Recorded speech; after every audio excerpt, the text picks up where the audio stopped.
Earth, teach me stillness as the grasses are stilled with light. Earth, teach me suffering as old stones suffer with memory. Earth, teach me caring as parents who secure their young. Earth, teach me courage as the tree which stands all alone. Earth, teach me limitation as the ant which crawls on the ground. Earth, teach me freedom as the eagle which soars in the sky. Earth, teach me resignation as the leaves which die in the fall. Earth, teach me regeneration as the seed which rises in the spring. Earth, teach me to forget myself as the melted snow forgets its life.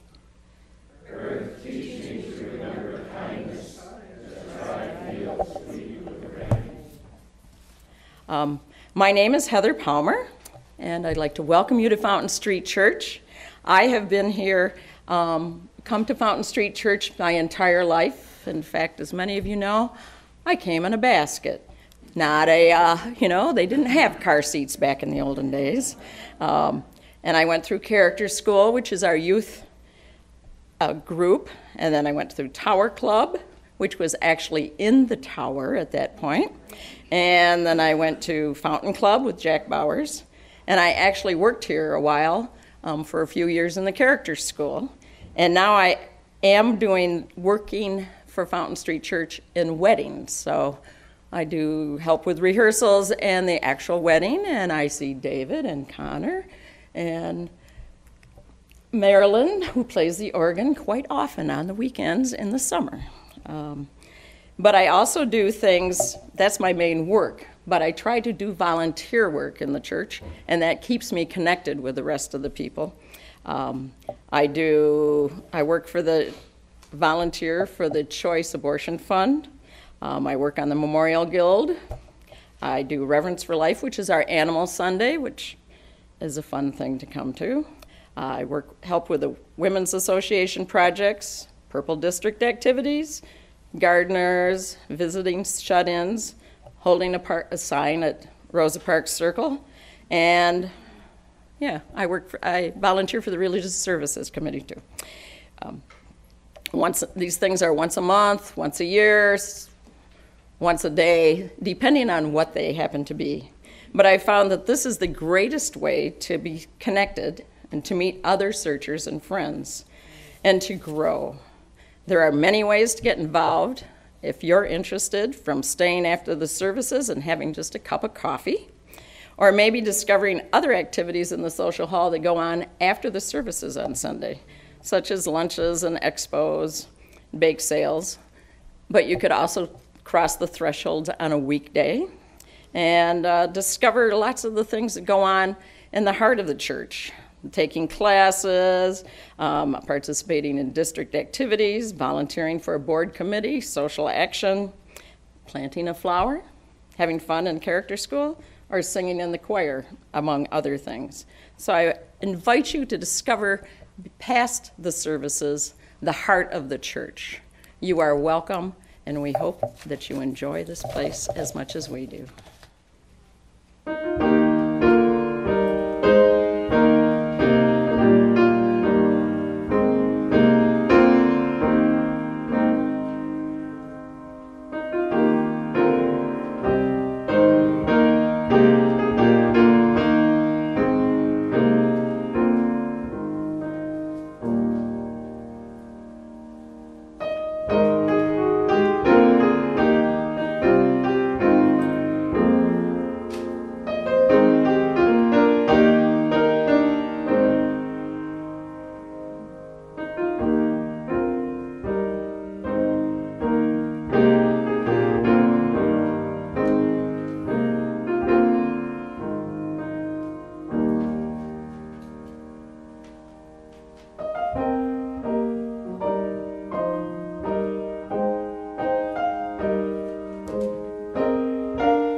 The religion I preached is the religion of my culture, Christianity. I have never preached a sermon without a biblical text. I have never, even slightly, encouraged any supernatural idea or belief. I have never taken refuge in any absolute. I have never pretended to speak for God. I use the term God poetically. My quest is to find the Spirit, to find the meaning and worth of life. The function of the church is to find a way to encourage people in the quest. Duncan Littlefair. Hello, good morning, and welcome. I'm Laura Heyer, and I'm nervous. And I'm a member of Fountain Street Church. I'm also a student at Chicago Theological Seminary. In my class, I am the oldest student, no surprise there. But I'm also a racial minority, a sexual majority, a gender minority, and surrounded by UU, UCC, Methodist, agnostic, and Muslim students. It's hard work for me, and I'm loving every minute of it. I'm a part-time student. I've been studying for a little over 2 years to complete my first year of work. Things I have discovered. The Bible is a way cooler book than I thought it was. Translating Hebrew is hard. I am much more mainstream than I ever thought I could be. And I have a sense of privilege that includes a certain prejudice against Christianity. At this point, I was going to go on to talk about my roots, my experiences at Fountain Street, and how my life had been influenced by Duncan and Jack Bauer. And I did look to my roots because I am trying to find some direction as I watch the world repeat the brutal cycle of fear that we're living. The news this week has erupted again with violence and death, black and white, and something inside me is crying. And I'm unable to find an answer.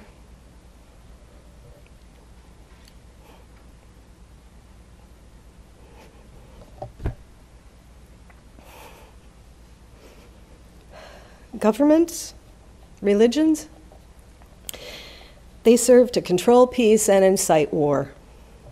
Our government today is not going to change without our forcing it. And our religion offers what? Prayer? Some magic message that we can look to for healing? What it offers us is love. And love requires action to be effective. So I looked to my roots, and in my memory I heard, probably from a sermon here, I can't say who, a reading in Micah. Micah 6:8. It says, "He has told you, O God, what is good, and what the Lord requires of you. Only to do justice, love goodness, and walk modestly with your God." Well, I am a seminarian now, so I had to read the whole book of Micah. And in it, I found a story paralleling today. Micah was a prophet in the 8th century BC. He was from Morash, a small town west of Jerusalem, where he was sent to deliver God's prophecy. When he arrived there, he spoke of a need for social justice and a change of leadership in a place where, and I quote, "rich men are full of lawlessness, and whose inhabitants speak treachery with tongues of deceit in their mouths," unquote. Sound familiar? Yeah. The people in Jerusalem, being God-fearing, responded by asking, "God, what will you accept for offering? What could we pay for atonement?" This is the setting of the chapter and verse. The people ask, and the prophet replies. And today I would ask, what must we pay to stop the anger and fear that is tearing us apart? The answer, act justly, love goodness, walk modestly. Simple, probably, but I have no other answer that I, on an individual basis, can respond to in the world today. When a mother has to teach her children how to survive if they're pulled over by the police, when you can be shot in your own church, and when we have more guns than people, we need to be looking frankly and openly at our own lives and apply the message of Micah 6. It offers a 3-step plan for an individual to enact change in the world today. Step 1, we must work for social justice. We are bombarded with pictures and noise in every direction, every detail available to us, although some images you might find disturbing. We all know the horrors in black and white lives today, but we can quickly disconnect as the images numb us, and we are not affected directly. We do what we can, a great first step. Do what you can and do good work.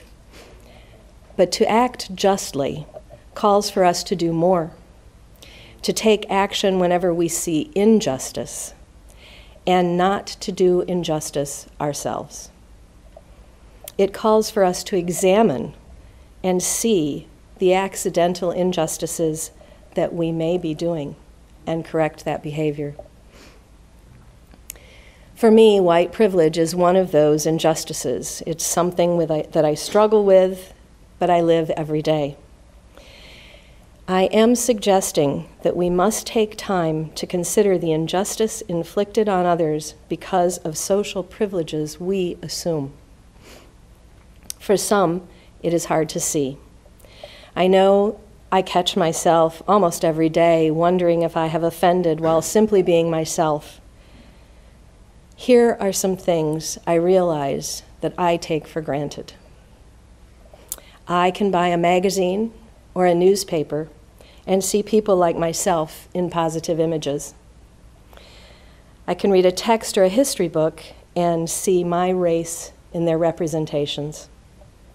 I can take a stand on an issue and argue that issue and not be called a credit to my race. When I travel, I can find products in my hotel that will work on my hair.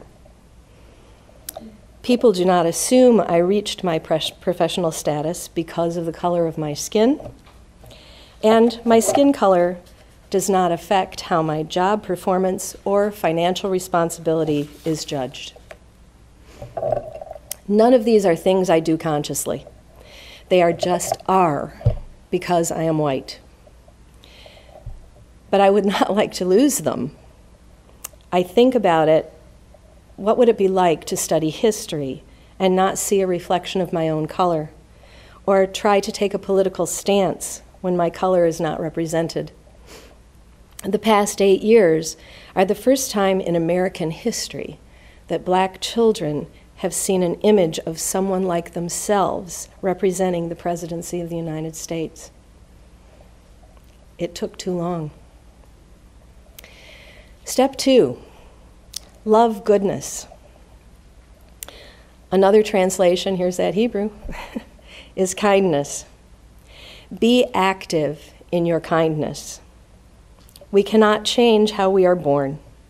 We can be conscious and show more awareness to those not like us. We can evaluate and, if necessary, revise our awareness in a more positive way. This means watching ourselves for expressions of privilege when we might think we are speaking of humanness. See goodness. Acknowledge it. Become aware and sympathetic to the actions of persons you see as different from yourself. Speak up when you witness privilege as abusive. Start simple. Hold a door. Make eye contact. Stop racial shaming when you see it. Make your own assessments from a neutral perspective rather than a cultural misassumption. Ask questions. You do not have to march on Washington, but you might look up organizations like Stand Against Racism and Black Lives Matter. Read up. White Privilege: Unpacking the Invisible Knapsack is considered a classic today. Offer an alternative to someone voicing a privileged statement. Make your awareness visible to others. This will offer opportunity for change to some and hope to many. Step 3, walk modestly. Modest is defined as free of vanity or great pretensions. Being humble means not proud or arrogant. But the original meaning of this phrase, again, here's where that Hebrew's paying off, is likely to be walk wisely with your God. The definition then would most likely be discernment or discretion based in knowledge. Judicious, rational, sensible, contemplative, and understanding could also be used. These words imply intellect or knowledge and thought in application. I heard an interview recently on NPR, and I cannot identify the speaker, but they said, "I am not sure who God is or if there is a God. But if there is, I'm relatively certain they don't wake up every morning thinking they're me." We need to take a step back. We do not know all the answers. We are not gods. We are not assigned to act on any God's behalf. We need to step out of our egos and ideas and look at ourselves. We are flawed, fragile, weak things. And we must realize our existence depends on one another. We require community. My wisdom tells me this: the same harm, the same weapons that killed and wounded the officers in Dallas, killed Alton Sterling and Philando Castile, and the innocents in Orlando, and Tamir Rice, and on and on and on. A list too long to name. We will not always know the answer, but we must seek. Go. Hold a sign on a street corner. If you can, have an honest conversation with a person of color. Do not look to them for your answers, but open yourself up to understanding. Explore the unfamiliar. Put yourself in a situation where you are a minority. Take legal observer training and be present to use it. The Desert Mothers and Fathers sought solitude to find self-awareness without becoming self-absorbed. Whether we choose a daily affirmation, meditation, yoga, walk, prayer, a run, whatever, we can find some way to center and ground ourselves, to start a fresh, humble, and wise walk daily. Whatever we choose, we have a responsibility to look at ourselves as equal to, not better than, and use our own blessings to help that equality. To some, this may seem easier, to others, unimportant. You might have to get up 15 minutes earlier, or you might have to examine lifelong beliefs. I believe wisdom allows for morality. It builds the rules of conduct that we need, as Duncan put it, to find the meaning and worth of life.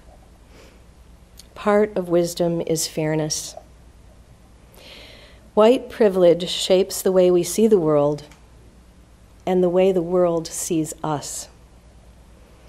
Although we cannot change some of what we experience, we can offer a better experience to others. If we are believers in a God, by whatever name we choose, we are asked to do these three things. But this verse is not just an optimistic description, it is a call to arms. Now, today, we must demonstrate humility, grace, and social responsibility to our community and ourselves to stop the cycle of fear that is driving this violence. The power of love is all we have. Let us walk justly and wisely and find the strength to use it. May it be so. I asked Laura's permission along with Dave because the week has been full, and Laura, you have addressed it, and thank you very much for that. I did this a few weeks ago because that Sunday came right after the shooting in Orlando. And if you've been on social media, and almost everybody is now, there's been a lot of conversation, a lot of sorrow, a lot of sadness, a lot of frustration. And in between Orlando and now, there was Istanbul and Saudi Arabia and Bangladesh and Iraq. So on Friday, I was at the masjid listening to the imam preach on patience. And this morning I was at New Hope Baptist Church where they preached on hope. And reminded me of a phrase out of the scriptures, weeping may tarry for the night, but joy cometh with the morning. We keep thinking tomorrow will be the next day or the last day, but it isn't. And I was told this morning, and I'm here to remind you, that absent hope, there is nothing. Plenty of struggles, plenty of sorrows, plenty of grief, plenty of anger, but without hope they become destruction. So we have to be people of hope. If the people at New Hope Baptist Church who have been living without hope for a long time can call themselves New Hope, we can afford a little of our own. And follow Laura's advice. And Dave and I and others can help you. But here's the deal. You're not out to change the world. You're out to change yourself. That's the only thing you can do. What will you do? What will you do not once, but for the rest of your life? Because, like it or not, dismantling racism is a life discipline, not a box on a check-off list. We must live differently from now on. It's not something we will be done with, ever. How will you be different? How will you be different? Those are the questions. And do so with hope. If you think you're done with your life, you're wrong. You get to be new again. How cool is that? David, you had some words of benediction for us. We got work to do, friends. Have hope. Much awaits.